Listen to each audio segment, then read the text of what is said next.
And we are live. Welcome to Three Questions to Better Business. I can't think of a better way to spend a Friday, and I'm especially looking forward to today. And I'll just do a quick intro for you. I'm just touching upon this woman's accomplishments. Be careful where you touch. Hey, it's about humor today. No touching. Now, Karyn is a TEDx speaker. She's an author. She is a Hall of Fame professional speaker, one of only 220 in the world, and one of only 55 women to hold that distinction. So she's kind of good at speaking. She is also a neurohumorist, which means she lives at the intersection of humor and the brain. This, to me, is the most impressive part of Karyn. She has huge aspirations. Her next book, which is coming out next year, is entitled Funny Means Money: Strategic Humor for Influence and World Domination. That's This right. woman has big Big aspirations. Big plan. Please help me welcome Ms. Karyn Buxman. Karyn, very good to have you with us today. Three I'm questions. so happy to be here. Yeah. So quickly, just tell us, how did you get involved in this humor in the brain? What are the roots of that? You know, I've been researching humor for over 30 years. It was actually the center of my thesis and research back in Okay. grad school. Okay. And I've always been interested in health and then interested in influence and business. And then as I started getting exposed more and more to neuroscience, I started thinking, what's the connection here? And once I started diving a little bit into the neuroscience, and this is something that we're just on really the front edge of this, the pioneers in terms of this. But I knew I knew how things happened in the brain, and I knew that, or in with humor, and I knew the outcome, but I wasn't really clear on why they were working the way they were.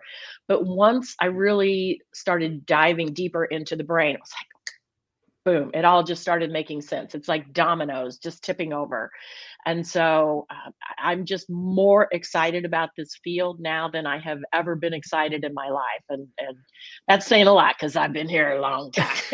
Well, and I see that because we're in the same coaching group, and I see Yeah. that every time. You've always got this upbeat attitude about your topic. So, speaking of which, what we're going to talk about today is three questions to improve humor in the workplace. Yeah. So, the first question, we're going to jump right in, is what's the biggest current problem you see right now with regard to humor in the workplace? I think this answer may surprise you and some folks. And that is that the biggest problem that I see is that I think people confuse and interchange the words humor and comedy. Yeah. Comedy is a subset of humor. And humor is, that ability to find that which amuses and delights us and results in a smile or a laugh or feelings of enjoyment. When your desired outcome using humor is for comedy, when you want to entertain, because comedy is about entertainment. Right. When you want to entertain somebody, you measure your success by laughter. I've identified two other purposes of humor besides entertainment. One being well-being, which is your health, your resilience, your ability to cope, your spiritual practices, and influence. And influence is, how do we inform? How do we motivate? How do we inspire? How do we negotiate? These are all the things that, persuading, those all come under influence. And if your desired outcome is to influence someone, you're not measuring your success in laughs. Right. You're measuring your success in the quantity and quality of your relationships. And I think this is a game changer because a lot of business owners, execs, whatever, they're not gung ho to encourage their people to embrace humor in the workplace because they're fearing that things are going to get out of control. But it's because they're thinking, oh, we have to be funny, we have to be laughing all the time, we have to be making jokes. And while that could be a piece of it when you're influencing others with humor. You never have to be funny yourself. You can leverage humor for yourself. You can leverage humor for others. It's more about being the humor appreciator than it is the humor initiator. And I Yeah. think once businesses start to understand that, they don't have to fear that things are going to run amok, or I might be, what if I'm not funny? What if I don't make people laugh? Because it's okay. When execs say to me when I'm coaching them, but what if I'm not funny? My answer is great. Because you never have to be funny. It takes all the pressure off. And it also gives us other kinds of guidelines that we can measure by and to determine whether or not the humor is successful, because we're not just looking at laughs per minute. Does that make sense? It absolutely does. And what's your one interpretation of what you're saying is you're here to create a culture and an atmosphere of lower stress, Yes. and humor is the Lower perfect thing stress for is this. definitely part of that. Yes. Yes, it's part of that. It lowers the stress, and as you know, it also keeps people engaged. It enhances communication, and it enhances that feeling of connection. And man, over this last 2 years, people feel so disconnected. It Yeah. enhances people's ability to deal with difficult situation or crises. And again, I mean, really, Michael, the last 2 years, everybody's brains have been on fire, and Yeah. this is a very serious issue. And humor is something that's often overlooked and underappreciated because they think of it as entertainment. It's like, well, this isn't the place to have fun. This isn't the place to be funny. This is Um, work, by God. this is work. This is serious stuff. We're And talking the about humor here. firings Let's be will serious. continue until morale improves. That's right. Now feel better. Yeah. Yeah, I'm enthused. I'm engaged. I'm ready to go. Yeah. Sign me up. Yeah, it's funny you talk about the difference between humor and comedy, and I think you know my friend Darren LaCroix. I love Darren. Love Darren, Darren. he's been a longtime friend and mentor of mine, and he taught me early on that comedians are paid to complain. Humorous speakers are paid to lift people up. Nice.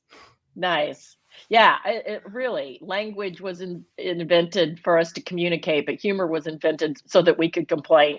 It's a It's- socially acceptable way to do that. oh, absolutely. Yes, I love it. It really is. There are so many misconceptions. I host a twice a month online improv program. I And what we love teach improv. people is another misconception. Improv is not about being the funniest person in the room. Right.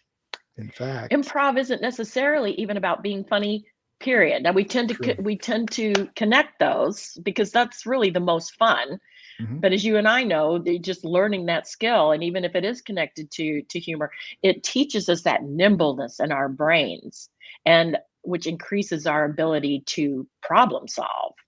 And that's another huge issue right now is that um, people, because their brains are on fire. I don't know how many of you guys know this, but stress can make you dumber.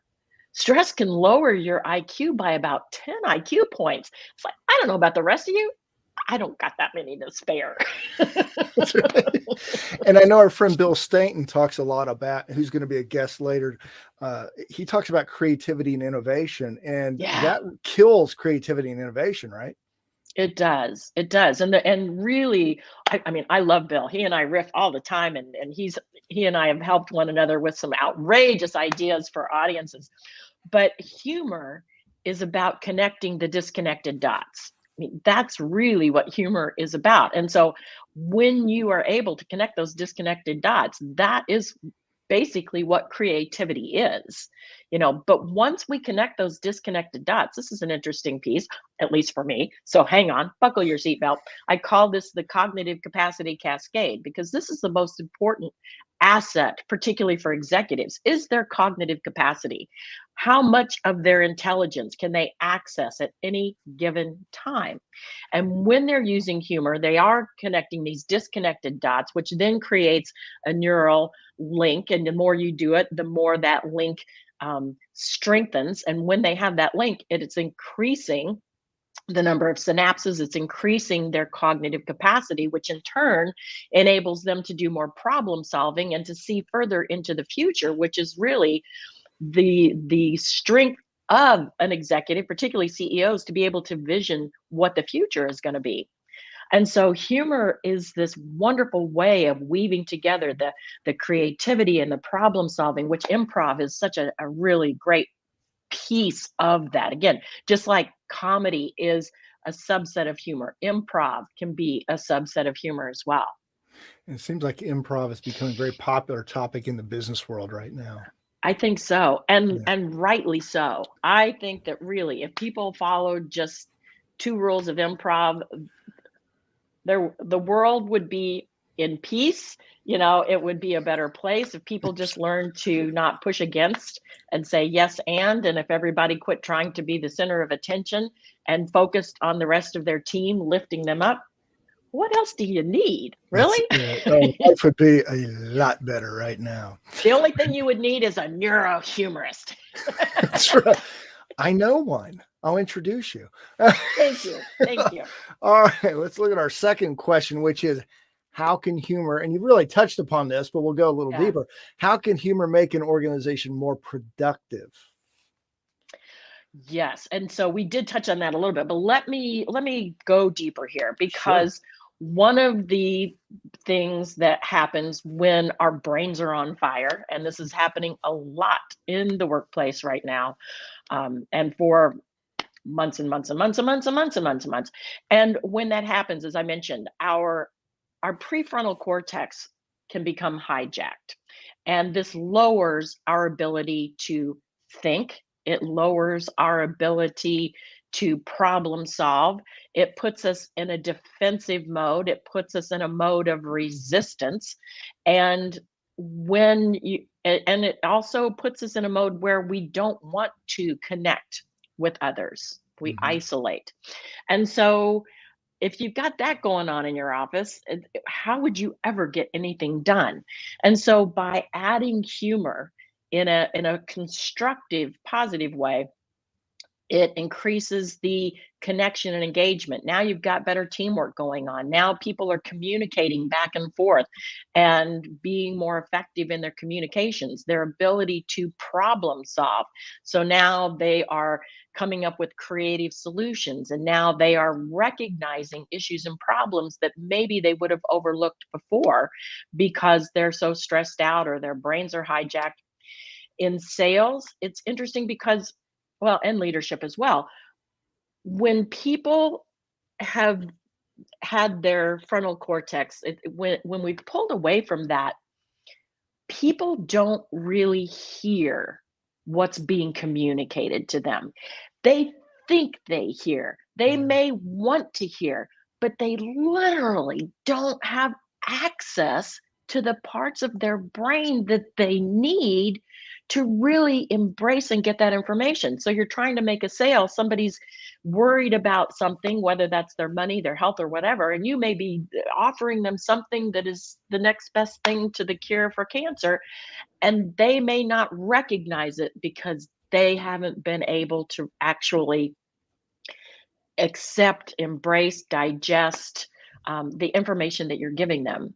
And so this really comes into so many different facets of the workplace. And so for us to start weaving in humor can literally flip those things on their head and work for the benefit of the workplace instead of working against it.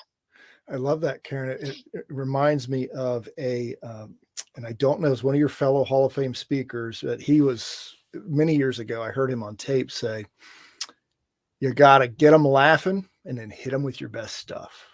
Oh, that's good. That almost Because sounds like, wonder who that sing? I'll look it up for you later. It's the whole idea that you're changing the frame of reference and you're decompressing the brain to clear a space that says, hey, here's an idea. When they laugh, and Ray Engen talks about this, our friend, he said, the physical act of laughing, when we do this back, we're showing vulnerability, which means we trust each Yes. other. So Yes. it is such a powerful tool to use to lighten the pressure and lower the stress so that we can Yeah, have communication. It's really opening up their ability to listen too, isn't it? it is. It's a great builder of trust. Now, on the flip side, if you're doing it ineffectively, it can destroy trust. We've seen people use humor as a weapon instead of a tool. Yeah. And anybody who goes into the office and then starts making fun of or mocking or using sarcasm and then closes with the line, I'm joking or can't you take a joke? That's not what we're talking about here. But Yeah. when you can use humor, particularly just a little bit of self-effacing humor, you don't want to go overboard. You want people to think that, oh, you've made a mistake, not that you are a mistake. But Yes. right? But that little bit of vulnerability, subconsciously, the other person is saying, "Oh, they're showing me a weakness, therefore they're more trustworthy. It's safer to go here." And our brain is constantly searching for threat. The brain's role is to keep us alive.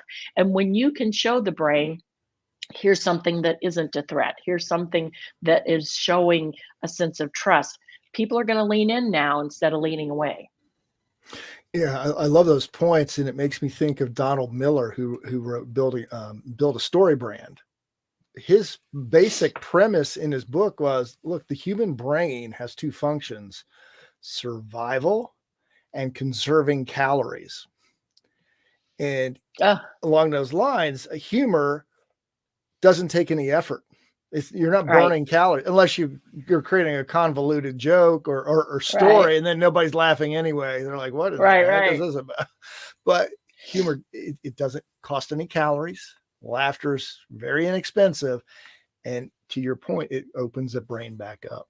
Yeah, So, and that's love that. huge. That's Yeah, huge. absolutely. All right, question 3. You're almost off the hot seat, Karyn. I love being on the hot seat. Yeah. You and I both meet people all the time. I know you do in your world, and they'll say something like this, Karyn, I just not funny. All right, what are 2 actions that you suggest for anyone watching this who thinks, I'm just not funny? Yeah. Well, again, this goes back to my response as good. Um, and the fact is that you can leverage other humor. You don't have to be the one that's funny. You can leverage other people's stories. You can talk about something that a family member did, or you can even pose a question to somebody that is humorous, or ask them something that, what's the funniest story you've ever heard from a customer, or what's the craziest thing one of your students did, or I'm always asking Uber drivers and hotel clerks, tell me about the craziest time, and so by you asking them to share their humor, they are assuming you have a sense of humor, desirable trait in a leader and or anybody, and you get the credit for that just by Yeah, seeking humor from somebody else. And so I think this is something that is incredibly overlooked. And what one of the people I was coaching who was just really nervous about trying to inject any kind of humor herself, even with some of the funny stories that she eventually got more comfortable with. But when she started asking questions of her audience and engaging with them and letting them be the funny ones, which is what we do in improv, right? Let the other exactly. person be funnier than you.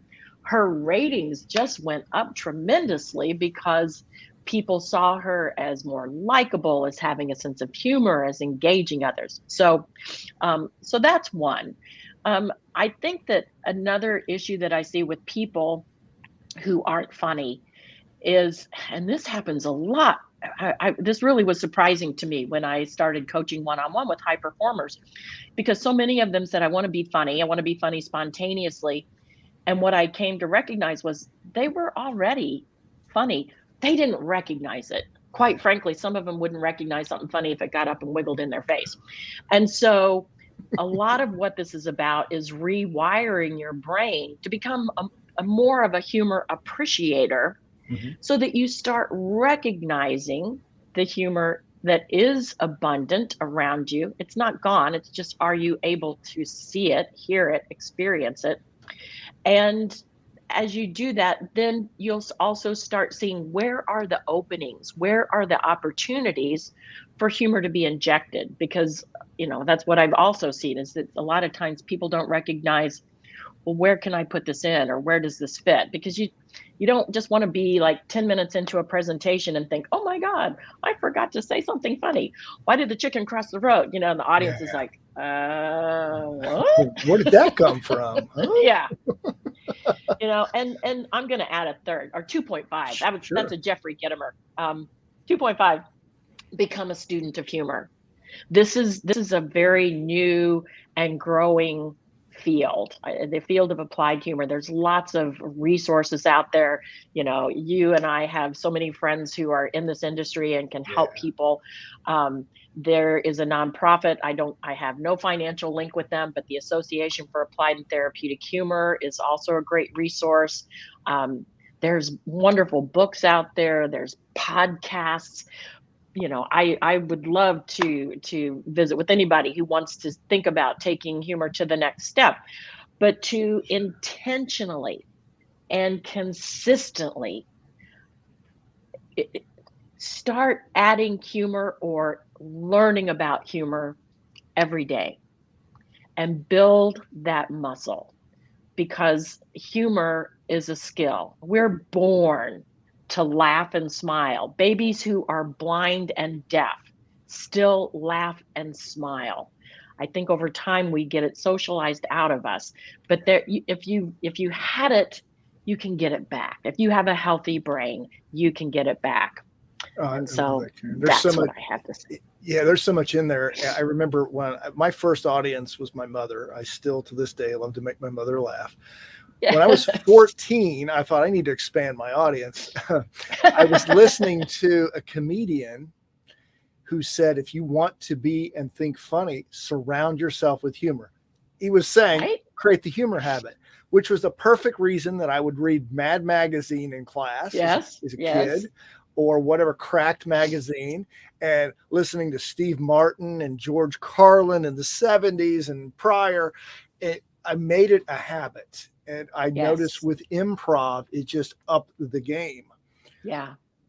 And the whole concept is don't try to be funny. One of my other coaches is a gentleman named Craig Valentine.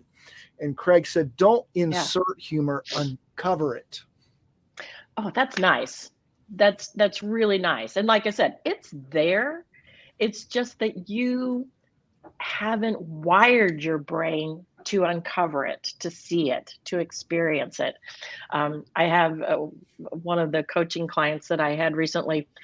When I first gave him the assignment to just start rewiring his brain, send me a text or a photo of something that you've heard or observed that is humorous. And for about a week, he had nothing.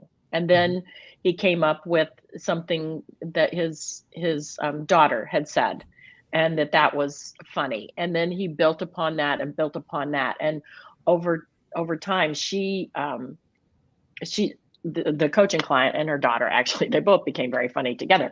Yeah. But it's something that where you actually over time can see the rewiring of the brain, so that you are in that space to uncover what's actually there. Well, I like what you said earlier about that, Karen. It's in us. Yeah. They talk about laughter. I don't know. Children laugh hundreds of times a day. Adults 3 on a good day. Yeah. It gets beaten out of us emotionally, It and does. Wipe that unfortunately smile for some off your people face. physically. But yeah. This is no laughing matter. This is work. Yes. Yes. And I think that a lot of professionals confuse seriousness with solemnness, because we know that you can still use humor and convey a very serious message. The flight attendants on Southwest are being absolutely hysterical, but they're Yes. teaching us a very serious message in terms of, what do we do if the plane goes down? So, to differentiate those two.